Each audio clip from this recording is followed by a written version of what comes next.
Hi, my name is Rachel and you're watching the Rachel channel.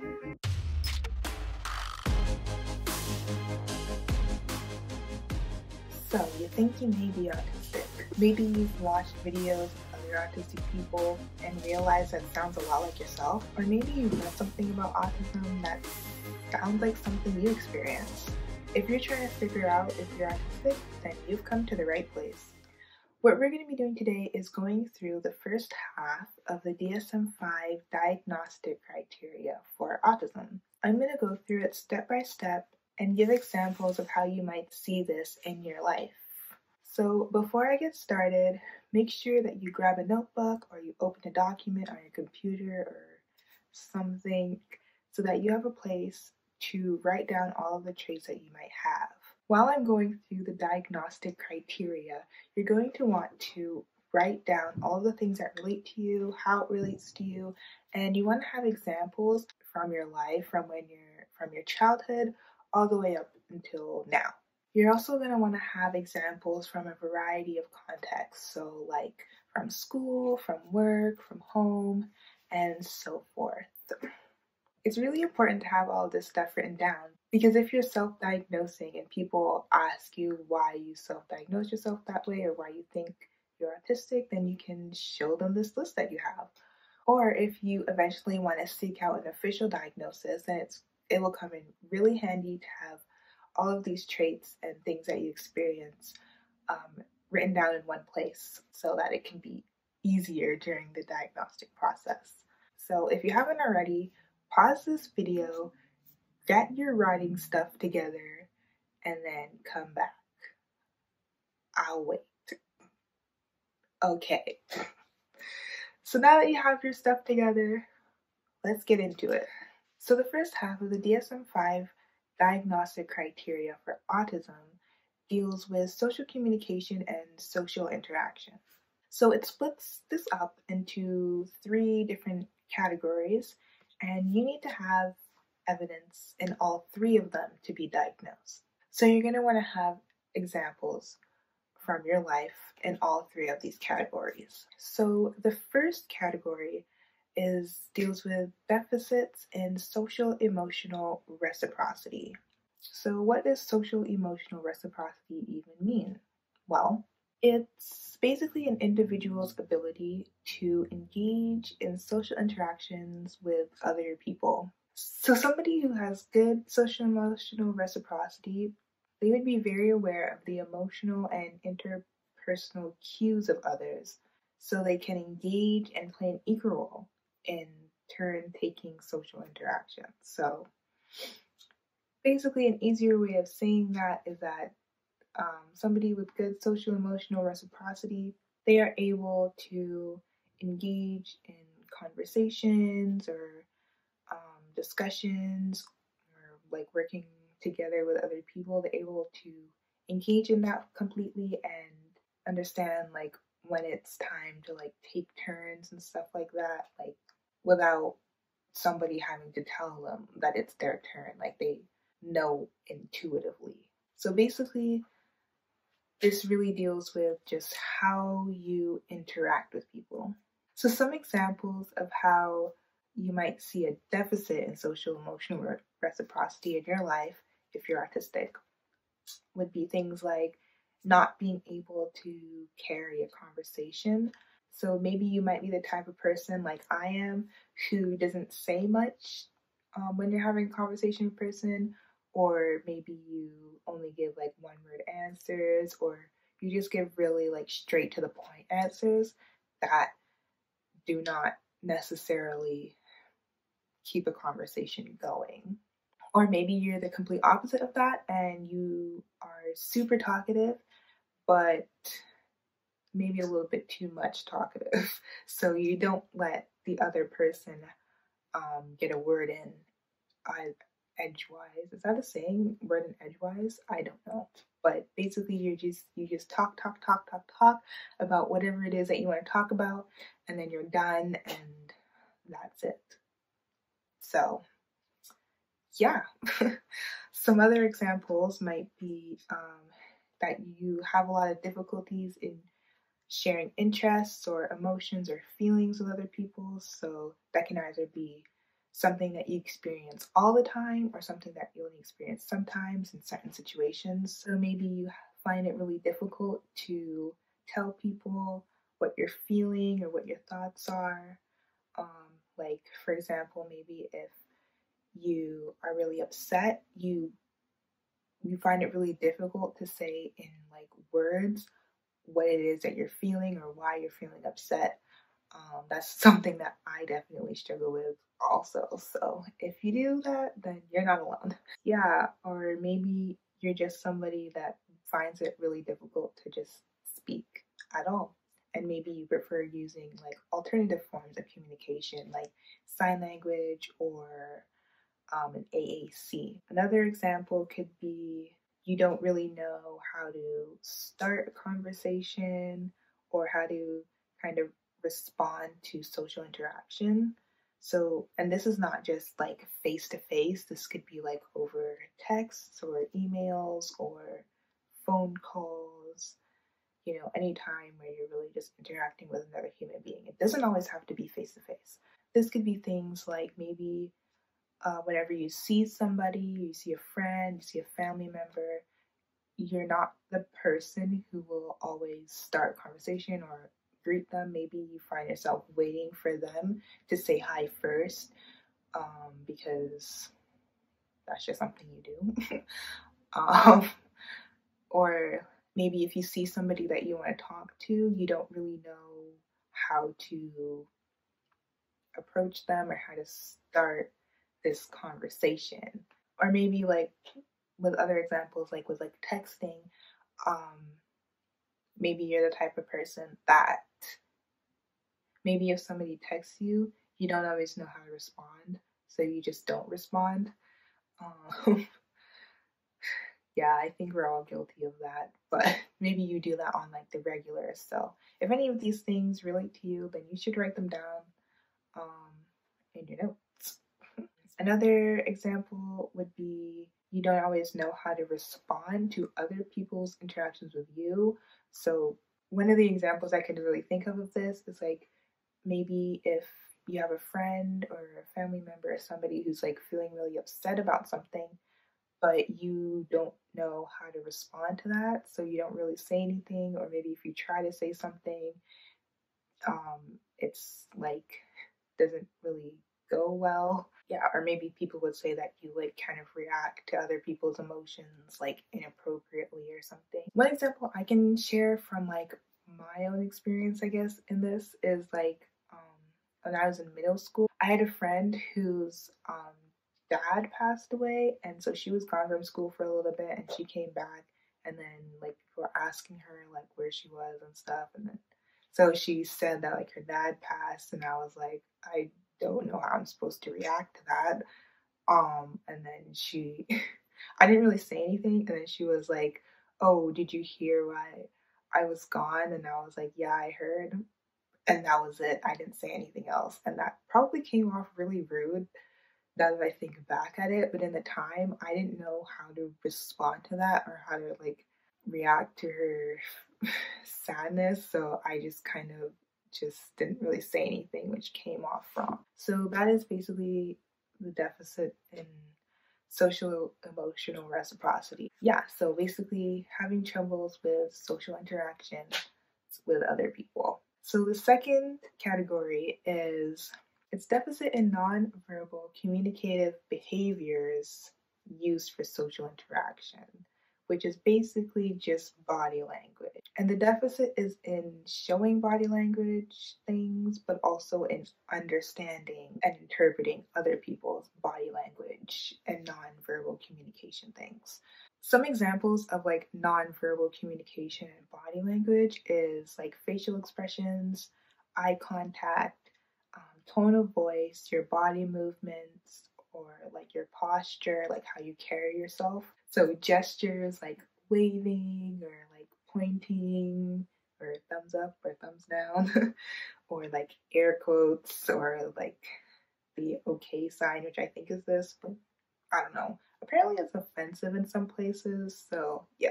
Yes, other body language things are like touch, so like handshakes, hugs, hugs, or like a pat on the head or something like that. And then finally, like space, so like how close you stand to a person. So let's get into some examples of how you might find a deficit in that in your life. So one example may be like inconsistencies between your verbal and nonverbal communications. So maybe you're the type of person who doesn't show a lot of emotion in their face or in their voice. So maybe you're happy, but you're like, I'm really happy right now. And what you're saying verbally doesn't match up with what you're expressing non-verbally. Maybe people ask you a lot like, are you okay? Or like maybe people think you're sad all the time, but you're actually not. You're actually feeling okay because your body language is showing something different than what you're trying to verbally communicate. Another example might be maybe you have troubles with eye contact. So I know the stereotype a lot of the times for autism is that autistic people don't give eye contact, which is true for a lot of autistic people. Have a lot of trouble with giving like consistent eye contact, I guess. So like maybe they don't give any, or they just give like a little bit but not a lot. But it can also be that you give too much eye contact, so like you're constantly like staring people down when they're talking to you. So yeah, another example would be with abnormal or irregular body language. So some examples of like abnormal body language would be like having flat effects. So I talked about that already a little bit, but it's basically where you don't show a lot of facial expressions. You pretty much have like this like neutral facial expression regardless of what emotion you're feeling. So if you find that people say that you look angry all the time or you look sad all the time, then even if you're feeling really happy or if you're excited about something, but people feel like you don't really show it on your face, then you could probably have flat affect. Another thing would be like having, I guess, a different posture. So if people tell you a lot that you have bad posture, that you're slouching a lot, or maybe people say that you just like your posture is like abnormal or weird, that could be just you being autistic. I know that for me, I've been told a lot of times, especially growing up, that like I have like bad posture, that I like slouch all the time and like hunched over a lot. But like even now I'm like slouched because this is me sitting up straight, but this is me sitting normally. I'm like kind of slouched. So yeah, I don't know. Maybe you just sit in like really weird positions that people think is weird. But for you, it's comfortable and that's just how you like to sit. Let's see, another thing would be with touch. So maybe when you're giving handshakes or giving hugs or something, you like squeeze like really, really tight. And people would say that you give like bear hugs all the time or something like that.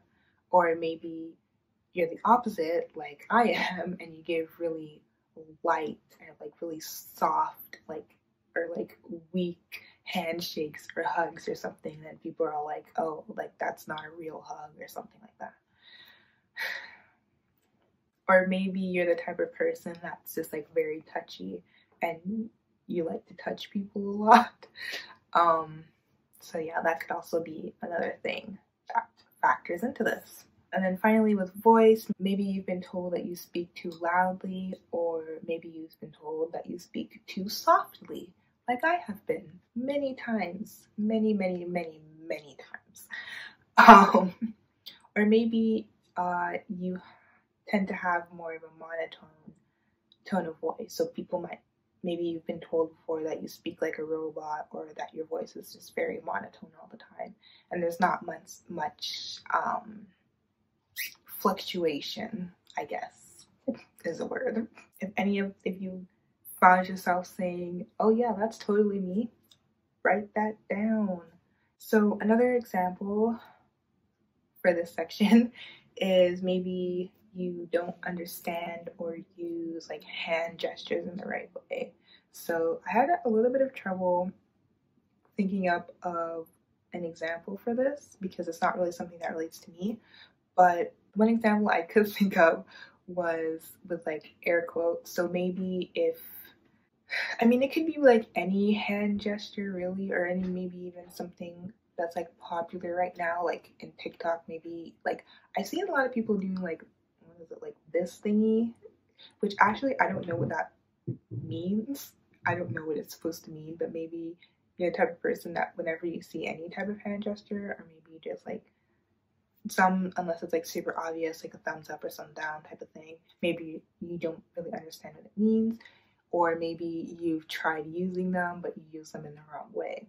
And then my last example that I have for this section is some difficulties in understanding other people's body language. Maybe you struggle with reading facial expressions or body movements, so you can't really tell the difference between someone with like a sad face or like an angry face, or maybe you confuse like a surprised face with a happy face. Or like as for body movements, maybe like if somebody is like really like hunched over and like you don't really interpret that as them being like sad or something.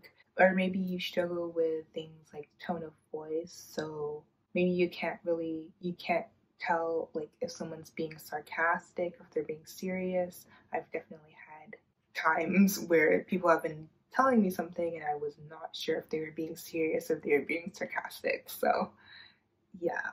Or maybe you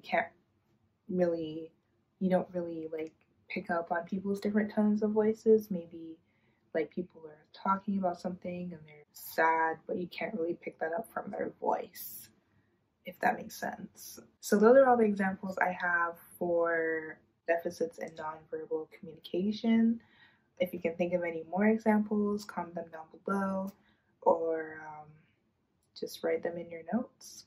And so the third and final category for today is deficits in developing, maintaining, and understanding relationships. So yeah, I think that's pretty self-explanatory. So I'm just going to go straight into the examples that I have for this.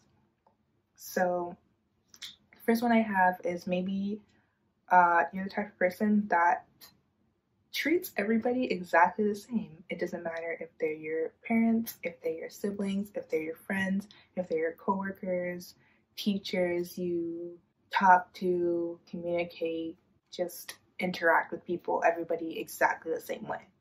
So apparently that is a deficit. Who knew? But yeah, if you don't change your behavior depending on if you don't change your behavior depending on the context or the people that you're with, then apparently that is a deficit in understanding, maintaining, and developing relationships. To me, that doesn't really make sense because I feel like it's better to treat everybody the same, but I guess it's not. I don't know. So another example is maybe you struggle with making new relationships. So maybe you've struggled a lot with making new friends, or maybe you find it really difficult to start a new like relationship, like maybe a romantic relationship. Yeah, maybe you find it difficult to like initiate it or start it or that type of thing. Maybe you don't really know how to. I remember being in middle school, I had a lot of trouble making new friends.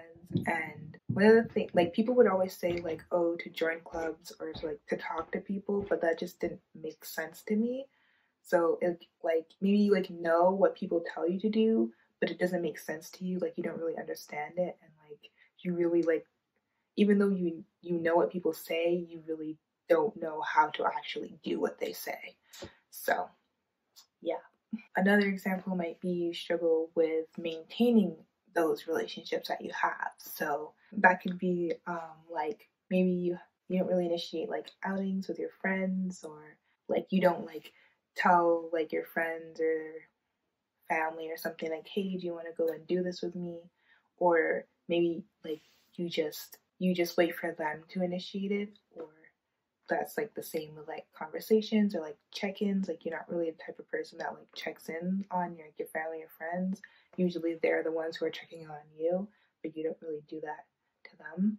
Or maybe like you're not really sure what you do, but you've had a lot of trouble like keeping friends or other types of relationships with people, but you're not really sure what happened. They just kind of like, maybe they just decide to stop talking to you or stop hanging out with you, or you're not sure what's happening. So if that happens to you a lot, then it could be autism and something that you're not realizing that you're doing, or they don't understand something that you're doing.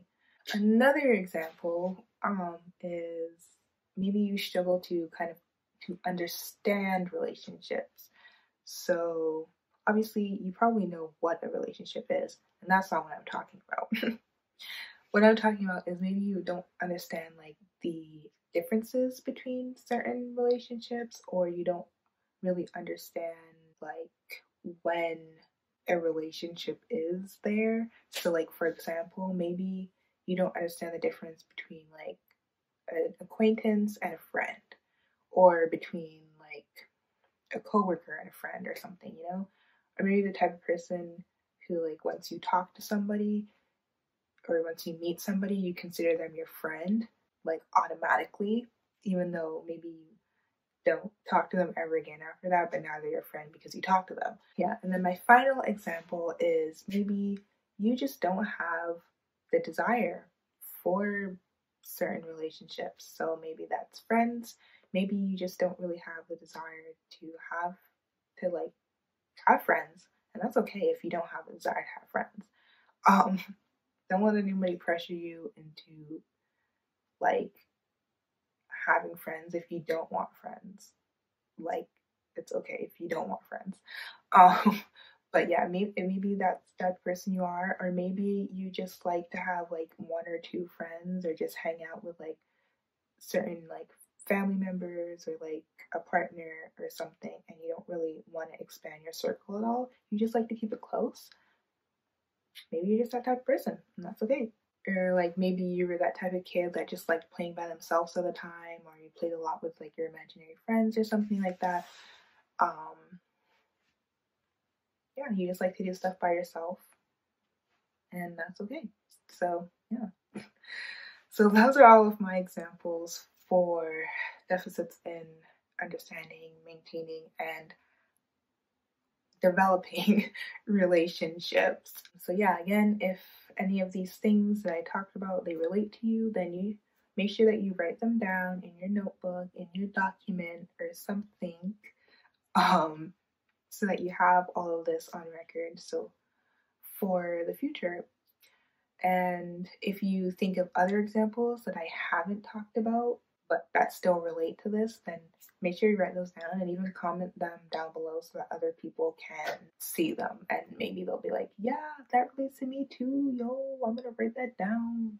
Or maybe they don't talk like that, I don't know. So that is the first half of the diagnostic criteria for autism. If you couldn't think of a lot of examples while you're watching this video, that's okay. I know this happens for me a lot. On the spot, I won't have a lot of examples I can think of, but over time, when I'm like processing it more in my head, then more memories and examples will come flooding in. So as you think of them, write them down. It doesn't all have to be right now. So we'll be covering the next half of the diagnostic criteria in next week's video, so make sure you stay tuned for that. So that brings us to the end of this video. If you liked it and you found it helpful, then please hit that like button so I know that I was helpful to you.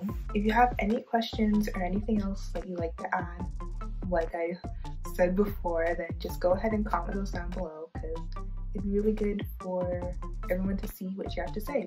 And finally, if you like my content and these videos, then please go ahead and subscribe and hit that notification bell so that you know when my next video comes out, especially if you want to watch part 2 of this video. So yeah, remember to stay ritualistic, or whatever your name is, distic.